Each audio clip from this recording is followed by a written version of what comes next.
خلیفہ کے ہم ہیں خلیفہ ہمارا، وہ دل ہے ہمارا آقا ہمارا، ہمارا ہمارا خلیفہ ہمارا، وہ دل ہے ہمارا آقا ہمارا، وہ دل ہے ہمارا آقا ہمارا۔ بسم اللہ الرحمن الرحیم۔ السلام علیکم ورحمۃ اللہ وبرکاتہ and welcome to This Week with Huzur. We are honored to present highlights of a mulaqat where Hazrat Khalifatul Masih Ayyadullah Ta'ala bin Nasr al-Aziz graciously met with Khuddam Waqf Nur members from France last weekend.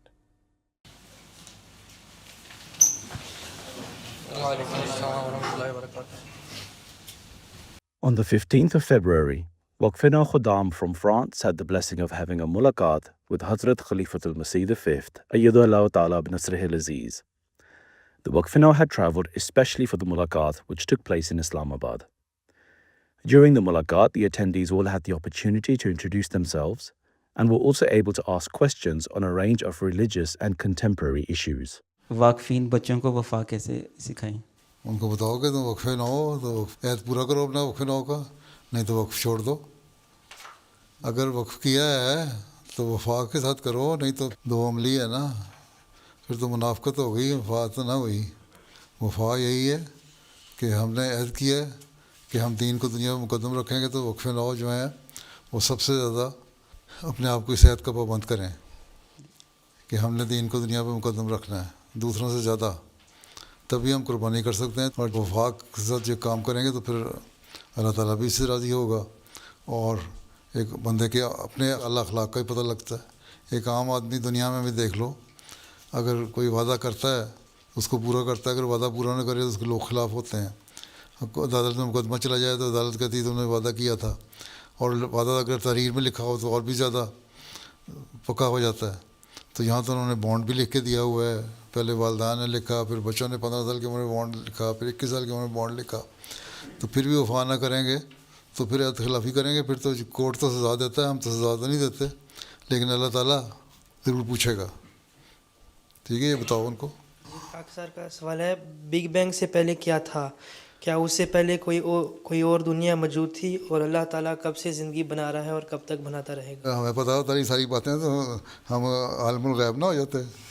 اللہ تعالیٰ کہتا ہے سب کچھ ایک بند تھی چیز، جو قرآن شریف سورہ انبیاء میں اس نے لکھا ہے کہ سب کچھ بند تھا، پھر میں نے اس کو پھاڑا، وہ بگ بینگ ہو گیا اور یہ ساری کائنات بنی، اور اس طرح کی اور بہت ساری کائناتیں ہیں۔ پھر اللہ تعالیٰ کہتا ہے پھر میں لپیٹ لوں گا، جس طرح کتاب میں لپیٹی جاتی ہے نا، صحیفے کاغذ لپیٹتے ہو، اس طرح لپیٹوں گا، پھر ایک اور دوبارہ بگ بینگ ہوگا، پھر دوبارہ نیا اللہ تعالیٰ بنائے گا۔ تو جتنا ہمیں پتہ ہے وہ اتنا ہی پتہ ہے، کہ اس سے زیادہ اللہ تعالیٰ نے بتایا نہیں۔ قرآن شریف سورہ انبیاء کی تفسیر پڑھو۔ اگر کسی سفید پوش شخص کو کوئی صدقہ کی رقم دیں تو آیا اس کو بتانا ضروری ہے کہ یہ صدقہ ہے، یا صرف انسان دل میں نیت کر دے تاکہ اس کی عزت نفس مجروح نہ ہو؟ اگر تو وہ صدقہ کھانا پسند نہیں کرتا، پھر تم یہ نیت کرو کہ میں اس کو تحفہ دے رہا ہوں، صدقہ نہیں دے رہا، پھر اپنی نیت بدلو۔ اور اگر صدقے کی نیت سے دے رہے ہو تو پھر پتہ ہونا چاہیے، وہ سید کہتے ہیں ہمارے صدقہ حرام ہے، اور حرام ہے، منع ہے، تو سید کو تم صدقہ دے دو گے تو کہے میں سید زیادہ تم مجھے صدقہ دیتے ہو، ہیں؟ تو یہ غلط چیز ہے، اس لیے بتانا چاہیے۔ اور اگر تم سمجھتے ہو غریب ہے کوئی سید ہے تو اس کی تم نے مدد کرنی ہے تو اس کو ویسے تحفہ کے طور پہ مدد کر دو، اپنے دل میں یہ کہو کہ میں اس غریب کی مدد کر رہا ہوں، آخر ویسے بھی تو بہن بھائیوں کی مدد کرتے ہیں نا، ضروری تو صدقے میں سے دیتے ہیں۔ صدقہ اگر کسی کو دیا ہے تو بتاؤ، کیونکہ پتہ نہیں ہوتا کس نے صدقہ لینا ہے کس نے نہیں لینا، ٹھیک ہے؟ اور اگر تمہاری نیت ہے کہ مجھے پتہ ہے کہ اس نے صدقہ نہیں لینا تو پھر میں اس کو تحفے کے طور پہ دیتا ہوں، پھر وہ صدقے کی رقم میں سے دو، تحفے میں سے دو۔ روحانی سفر میں انسان کو اتار چڑھاؤ کا سامنا رہتا ہے، اس تناظر میں آپ کے نزدیک وہ کون سی سب سے معتبر علامت ہے جس سے یہ پہچانا جا سکے کہ کوئی شخص اللہ تعالیٰ کی نظر میں حقیقی روحانی ترقی کر رہا ہے؟ تمہارے کبھی اتار چڑھاؤ ہوا ہے؟ جی ہاں ضرور رہتا ہے۔ تو کس طرح ہوتا ہے اتار؟ کس طرح ہوتا ہے؟ چڑھاؤ کس طرح ہوتا ہے؟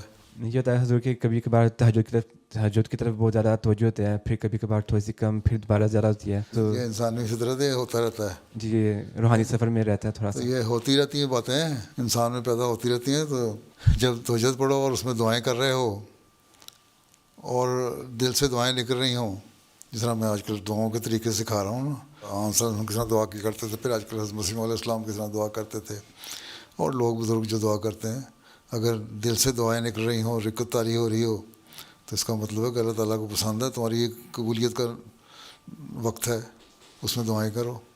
اور جب قبض ہو جاتی ہے حالت دل کی, اس میں بھی کوشش کرو کہ تمہیں تہجد ضرور پڑھنی ہے, نمازیں ضرور پڑھنی ہے, اور اس میں اللہ تعالیٰ سے مانگو کہ میرے دل میں آج کل بند ہوا ہے, کھل نہیں رہا روحانیت کی طرف, تو مجھے اللہ تعالیٰ دے, اللہ تعالیٰ سے مدد مانگو. اہدنا الصراط المستقیم کی دعا پڑھو بار بار, ٹھیک ہے. تو نفلوں میں بار بار اس طرف توجہ کرے تو روحانیت کی طرف توجہ پیدا ہوتی ہے. تو یہ خود بتا رہا ہوں, جواب تو تمہیں آ جاتے ہیں, خطبوں میں غور سے سنا کرو تو جواب مل جائیں گے, ٹھیک ہے. Many non-Ahmadis say that only Muslims will go to paradise if they do good deeds, and they believe that non-Muslim, even if they are good people, will go to hell. What about Christian or atheist people who are kind, honest, and always helpful to others? Will they really go to hell? اچھا, اللہ تعالیٰ نے ان کو بتایا ہوگا, مجھے تو نہیں پتہ اس کا. نہ اللہ تعالیٰ نے قرآن میں لکھا, نہ حدیث میں لکھا ہے. اللہ نے یہ لکھا ہے جو اچھے اعمال کرے گا اس کو میں اجر دوں گا, ٹھیک ہے.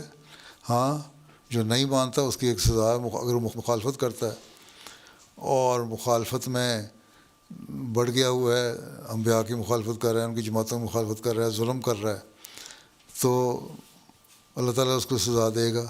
لیکن اس میں اگر اس نے کوئی نیکی کی ہے تو اس نیکی کا اجر بھی دے دے گا. اللہ تعالیٰ کہتا ہے تم نیکی کرتے ہو تو میں اس کو کئی گنا بڑھا کے دیتا ہوں, اور جو تم گناہ کرتے ہو اس کا صرف ایک حصہ اس گناہ کے برابر تمہیں سزا ملتی ہے. مومن اگر کر رہا ہے اس طرح تو مومن کے گناہ بخشے جاتے ہیں اور وہ جنت میں جائے گا. باقی کہاں کس کو جنت میں ڈالنا ہے, کس کو دوزخ میں ڈالنا ہے, یہ اللہ تعالیٰ کا کام ہے. اللہ تعالیٰ بخشنے والا ہے, کسی کو کم سزا دے گا, کسی کو. مسلمانوں کی کیا گارنٹی ہے, یہ قتل غارت کر رہے ہیں, دہشت گردی کر رہے ہیں, ظلم کر رہے ہیں جو مسلمان, یہ کیا خیال ہے جنت میں چلے جائیں گے؟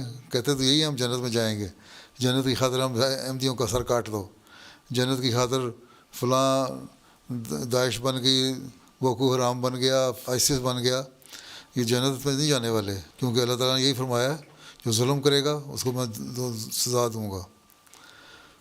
باقی اللہ تعالیٰ بخشنے والا ہے. اللہ کہتا ہے میری رحمانیت جو ہے تمہارے گناہوں پہ حاوی ہے. اس لیے کسی شاعر نے کہا ہے میرے گناہ تیری بخشش سے بڑھ نہیں سکتے, نہ روک رہا میں مولا شتاب جانے دے. ہو سکتا ہے کسی اور شعر کا مصرع کہہ دیو, بہرحال اسی نظم میں آتا ہے کہ میرے گناہ تیری بخشش سے بڑھ نہیں سکتے. مطلب یہی ہے کہ میرے گناہ کم ہے, اللہ تعالیٰ کی بخشش بہت زیادہ. اللہ تعالیٰ نے قرآن شریف فرمایا میری رحمت بہت وسیع ہے. جب اللہ تعالیٰ کی رحمت وسیع ہے تو کس کو پتہ ہے کس نے کہاں جانا ہے. ایک آدمی نے 100 قتل کیے, اس کو بھی اللہ تعالیٰ نے بخش دیا کہ اس کا صرف ارادہ تھا کہ میں ایک کام کروں کوئی, اس ارادے کو ہی اللہ تعالیٰ نے دیکھ دیا اور اس کو بخش دیا. اسی طرح ایک بزرگ کا واقعہ آتا ہے, کوئی آدمی اس کے پاس گیا اور بڑا گناہ گار تھا, تو اس شخص نے کہا کہ تم تو گناہ گار آدمی ہو, تم نے فلاں فلاں فلاں گناہ کیا, اللہ تو تمہیں بخشے گا نہیں. دیکھو میں میری طرح نیکیاں کرو, میں جنت میں جانے والا ہوں. دونوں مرے جب تو اللہ تعالیٰ کے حضور حاضر ہوئے, تو اللہ تعالیٰ نے اس کو بلایا اور اس سے پوچھا کہ تم فیصلہ کرنے والے کون ہوتے ہیں کہ کون جنت میں جائے گا کون دوزخ میں جائے گا؟ فیصلہ تو میں نے کرنا ہے, اس لیے تم نے تکبر کیا ہے بیان کر کے, ایروگینس شو کی ہے, تو اس لیے تمہیں میں جہنم میں ڈالتا ہوں بڑی نیکیاں کرنے کے باوجود, اور وہ جس کو تم نے کہا تھا نا دوزخ میں جائے گا اس کو میں جنت میں ڈال رہا ہوں. تو یہ اللہ کے فیصلے ہیں, ٹھیک ہے. اس لیے جو غیر احمدی کہتے ہیں غلط ہے. تو ہمارا کام یہ ہے کہ اپنے عمل ٹھیک رکھیں, نیکیاں کریں, اللہ کا حق ادا کریں, نمازیں پڑھیں, عبادت کریں, بندوں کا حق ادا کریں, اچھے اخلاق سے لوگوں سے پیش آئیں, غریبوں کا خیال رکھیں, چھوٹوں بڑوں کا خیال رکھیں, عزت سے احترام سے پیش آئیں ہر ایک سے. تو یہ حقوق اللہ اور حقوق العباد, ایک بندوں کے حق, ایک اللہ کے حق, یہ دو ادا کرو, اللہ تعالیٰ سے مدد مانگو. میں ابھی تو پچھلے دنوں میں نے خطبہ کا میں ذکر کر رہا ہوں تو واقعہ سنایا نا کہ ہاں وسلم کو عائشہ نے اور بعض لوگوں نے پوچھا کہ آپ اتنی دعائیں مانگتے ہیں, تو تو آپ کو تو اللہ تعالیٰ نے بخشا ہوا ہے, آپ نے تو جنت میں جانا ہی جانا ہے. آپ نے فرمایا اللہ تعالیٰ بے نیاز ہے, میں بھی اللہ کے فضل سے ہی جنت میں جاؤں گا, کسی کے اپنے عمل سے نہیں جاؤں گا. تو آن وسلم کا جو مقام ایسا نہیں, تو یہ غیر احمدی کون ہوتے ہیں سرٹیفکیٹ دینے والے, جنت میں کون جائے گا کون نہیں جائے گا, یہ سب جھوٹے ہیں. اس لیے عاجزی اختیار کرو اور اللہ تعالیٰ سے توبہ استغفار کرتے رہو. کوئی پتہ نہیں, اس سے ہمیشہ ہی دعا مانگو کہ اللہ جام بخیر کرے اور ہم سے راضی ہو جائے, اور جب بھی لے کے جائیں اپنے پاس رکھے, نہ کہ آگ میں ڈالے. ٹھیک ہے. اور اگر کوئی نیک کام کرتا ہے, اللہ تعالیٰ کہتا ہے کوئی نیک کام کوئی بھی کر رہا ہو میں اس کو اجر دیتا ہوں اس کو. حضرت صلی اللہ علیہ وسلم کی نبوت سے پہلے ایک کمیٹی بنی ہوئی تھی جو غریبوں کی مدد کرنے کے لیے بنائی گئی تھی, حلف الفضول اس کا نام تھا. وسلم اس کے ممبر تھے. نبوت کا دعویٰ کیا, مدینہ چلے گئے, ایک دفعہ ذکر ہوا غریبوں کی خدمت کا, تو وسلم نے فرمایا کہ وہ لوگ کافر جو ہیں وہ نیک کام کر رہے تھے, اگر وہ آج بھی مجھے بلائیں نا اس کام کے لیے کہ ان کی کمیٹی میں شامل ہو جاؤں, تو باوجود اس کے کہ میرا نبوت کا مقام بہت اونچا ہے, میں شامل ہو جاؤں گا. تو یہ نیکی کا اجر اللہ تعالیٰ دیتا ہے, وہ بہرحال ان کو دے گا, اور جہاں غلطیاں ان کی وہ سزا بھی دے گا. باقی وسلم نے تو فرمایا کہ ایک وقت آئے گا کہ جہنم خالی ہو جائے گی, ساری جنت میں چلے جائیں گے. اب یہ جو تکبر دکھانے والے ہیں سو کالڈ بزرگ کی طرح کہ تم جہنم میں جاؤ گے اور میں جنت میں جاؤں گا, یہ پتہ نہیں اب یہ کہ جنت میں جاتے ہیں کہ نہیں جاتے, لیکن ہمیں استغفار کرنی چاہیے. ٹھیک.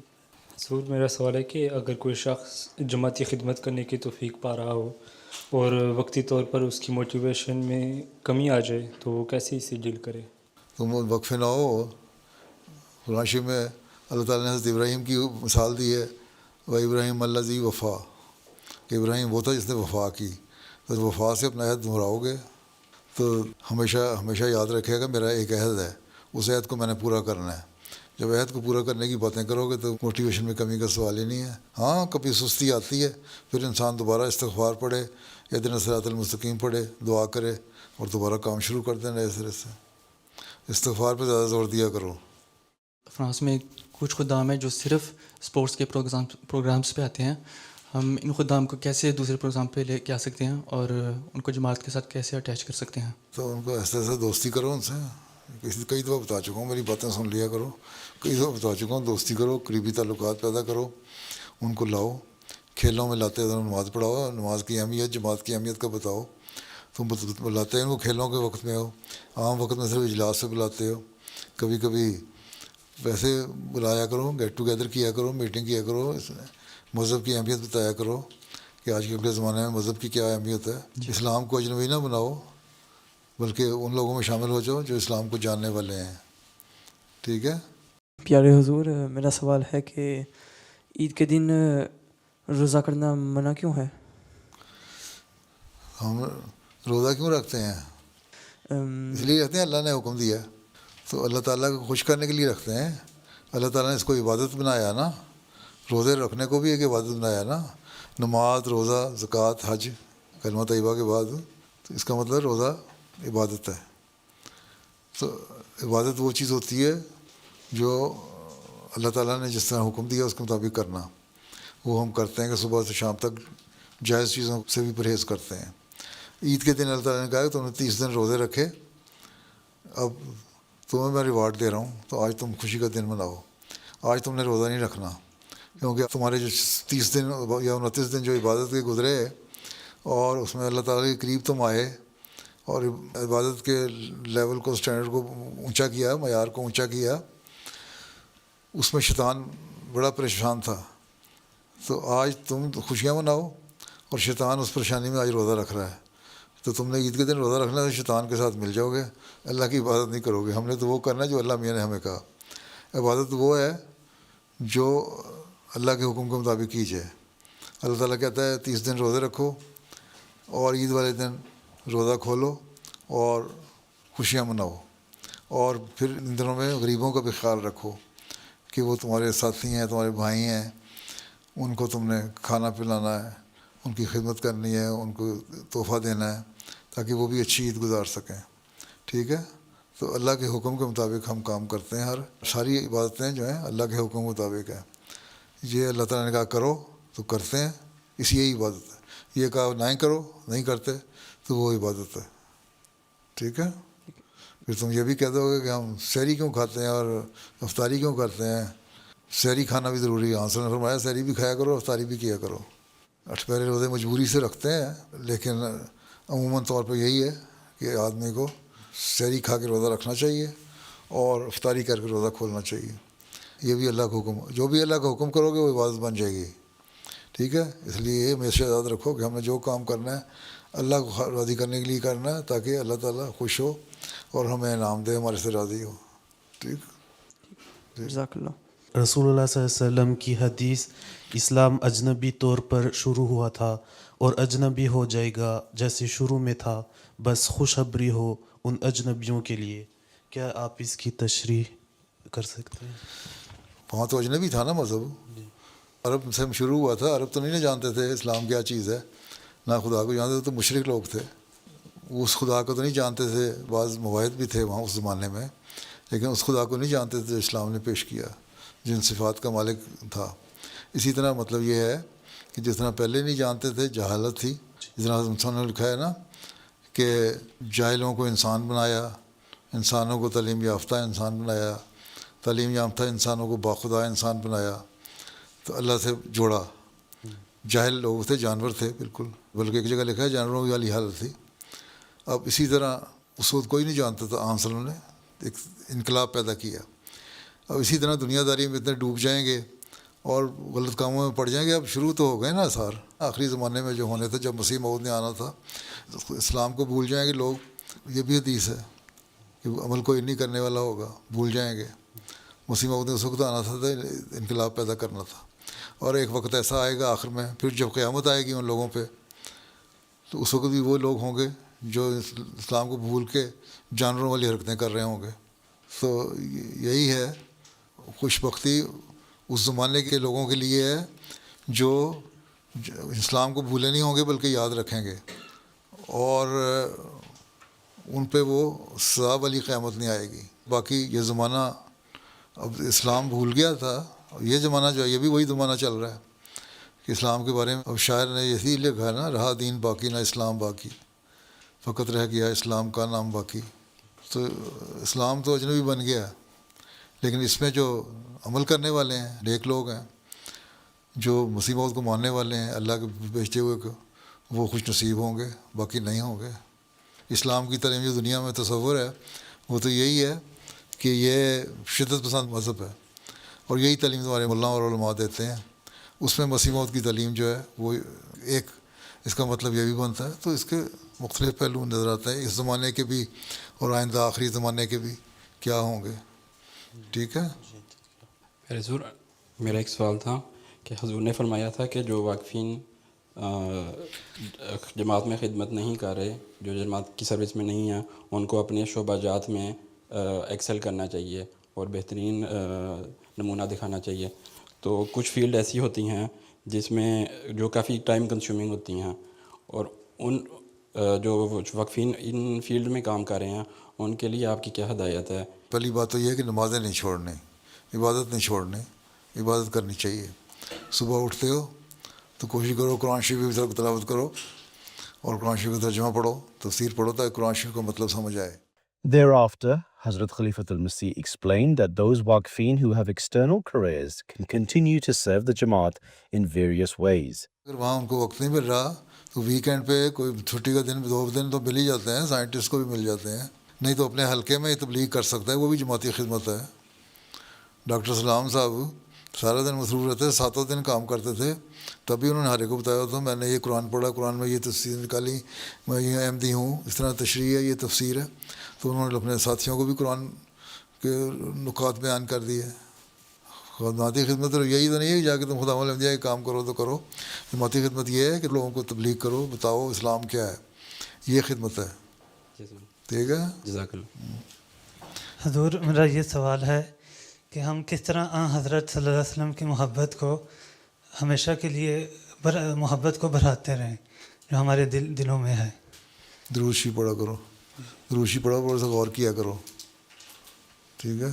اگر دل میں محبت ہے تو درود تو ابھی نکلے گا دل سے, جب دل سے نکلے گا تو محبت زیادہ بڑھے گی, اور پھر جب محبت بڑھے گی تو آپ کی جو سیرت ہے اس پہ غور کرو گے اور آپ کی سنت کے مطابق چلنے کی کوشش کرو گے. اور صرف اس سے ایک فائدہ نہیں، دو فائدے ہیں. جب آن وسلم کی محبت میں درود پڑھو گے، آپ کی سیرت پہ عمل کرو گے، تو اللہ تعالیٰ نے جس طرح فرمایا فَاتَّبِعُونِی یُحْبِبْکُمُ اللَّہ، کہ ان کو بتا دو لوگوں کو کہ میری اتباع کریں، میرے نقش قدم پہ چلیں، تو پھر اللہ کی محبت بھی وہاں مل جائے گی. صرف آن وسلم کی محبت نہیں ملے گی بلکہ اللہ کی محبت بھی مل جائے گی. تو 2 in 1 ہو جائے گا. ٹھیک ہے، تم لوگ آج کل یہی تلاش میں رہتے ہیں نا 2 in 1 کی. ہاں جزاک اللہ خیر. پیارے حضور، رہنمائی فرما دیں کہ نو مباحثین کو ہم جماعت کے ساتھ کس طرح اٹیچ کر سکتے ہیں؟ ان کو قریب لاؤ، ان سے دوستانہ پیدا کرو، ان کی زبان میں ان سے باتیں کرو.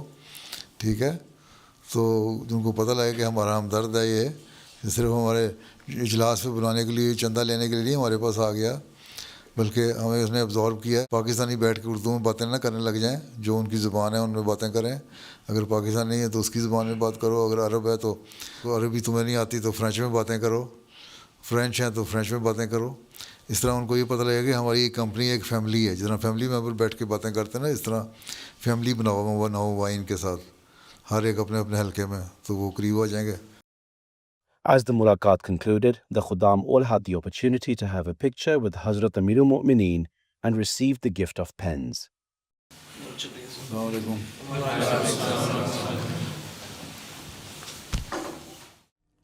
Those were highlights from a mulaqat that took place last weekend. We now end with a final segment, the Friday Sermon Summary. In today's Friday sermon, Huzoor, may Allah be his helper, spoke regarding the promised Messiah ﷺ's worship and devotion to Allah the Almighty. Huzoor, may Allah be his helper, narrated an incident of a time the promised Messiah ﷺ entered a retreat of solitude in which he received the prophecy regarding the promised son, Hazrat Muslim Maud radiyallahu ta'ala anhu. میاں عبداللہ صاحب بیان کرتے تھے کہ میں کھانا چھوڑنے اوپر جایا کرتا تھا اور حضور سے کوئی بات نہیں کرتا تھا، مگر کبھی حضور مجھ سے خود کوئی بات کرتے تو جواب دے دیتا. ایک دفعہ حضرت صاحب نے مجھ سے فرمایا، میاں عبداللہ، ان دنوں میں مجھ پر بڑے بڑے خدا تعالیٰ کے فضل کے دروازے کھلے ہیں اور بعض اوقات دیر تک خدا تعالیٰ مجھ سے باتیں کرتا رہتا ہے. اگر ان واقعات کو لکھا جاوے تو وہی کئی ورق ہو جائیں. چنانچہ میاں عبداللہ صاحب کہتے ہیں کہ پسرے موعود کے متعلق علامات بھی اسی چلے میں ہوئے تھے، اور بات چلا کے ہوشیارپور سے ہی آپ نے اس پیشگوئی کا اعلان فرمایا تھا. یہ 20 فروری 1886 کا اشتہار ہے، جو جماعت میں پیشگوئی مسلم موت کے نام سے بھی جانا جاتا ہے. یہ بھی ایک خاص توارد ہے کہ آج 20 فروری ہے اور پسرے موعود کی پیشگوئی کے بڑی شان سے پورا ہونے کا دن بھی ہے. وہ پسرے موعود جو پیدا ہوا پیشگوئی کے مطابق 52 سال خلافت اس کی قائم رہی اور اللہ تعالیٰ نے اسے کامیابیوں سے نوازا. وہ ساری پیشگوئیاں، علامات اور باتیں پیشگوئی مسلم موت میں تھیں، وہ سب حضرت مرزا بشیر الدین محمود احمد رضی اللہ عنہ میں پوری ہوئیں. اور یہ توارت میں اس لیے کہہ رہا ہوں کہ یہ واقعہ آج کے دن ہی میرے سامنے آ گیا، ورنہ آگے پیچھے بھی آ سکتا تھا، لیکن اللہ تعالیٰ کی اسی میں یہ حکمت تھی کہ آج کے دن ہی آئے اور میں بیان بھی کر دوں. 20 فروری کے حوالے سے پیشگوئی مسلم موت کا دن ہے. اس واقعے کا پس منظر بھی بیان ہو گیا، کس طرح آپ گئے، چلہ کشی کی اور آپ کو وہاں بشارتیں دی گئیں. اس کے جلسے بھی آج کل ہو رہے ہیں جماعت میں، اور اس سے تاریخ کا بھی پتہ لگ جاتا ہے. MTV پروگرام آ رہے ہیں، ان سے بھی پتہ لگ جاتا ہے، ان کو دیکھنا چاہیے. Towards the end of his sermon, Huzoor, may Allah be his helper, made an appeal for prayers during the month of Ramadan. اللہ تعالیٰ اس رمضان میں ہمیں حقیقت میں عبادت کا بھی صحیح حق ادا کرنے کی توفیق عطا فرمائے، اور اللہ تعالیٰ اپنی محبت میں بھی ہمیں بڑھنے کی توفیق عطا فرمائے، تاکہ ہم زیادہ سے زیادہ اس رمضان کا فیض اٹھاتے رہیں اور بعد میں بھی اس فیض کے اثرات ہم پر قائم رہیں. اللہ تعالیٰ ہمیں وہ بنائے جو حقیقی مومن اور ایک مسلمان کی نشانی ہے.